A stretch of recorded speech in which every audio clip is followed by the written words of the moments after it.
പെരിന്തൽമണ്ണ നിയമസഭാ തെരഞ്ഞെടുപ്പ് കേസിൽ UDF സ്ഥാനാർത്ഥിയുടെ വിജയം 6 വോട്ടുകൾക്കെന്ന് കണക്കാക്കാമെന്ന് ഹൈക്കോടതി.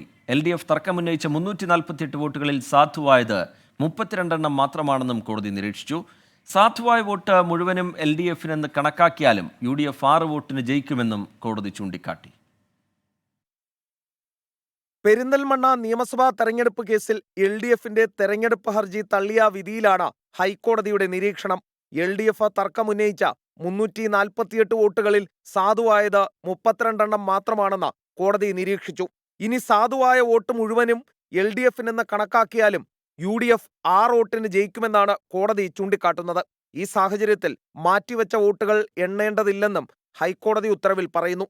നേരത്തെ നിയമസഭാ തെരഞ്ഞെടുപ്പ് ഫലം വന്നപ്പോൾ അന്ന് 38 വോട്ടുകൾക്കാണ് നജീബ് കാന്തപുരം വിജയിച്ചത്. ഇടത് സ്ഥാനാർത്ഥിയായിരുന്ന KP മുഹമ്മദ് മുസ്തഫയായിരുന്നു ഹൈക്കോടതിയിൽ ഹർജി നൽകിയത്. 348 തപാൽ വോട്ടുകൾ എണ്ണാതെ മാറ്റിവെച്ചത് ചൂണ്ടിക്കാട്ടിയായിരുന്നു ഹർജി.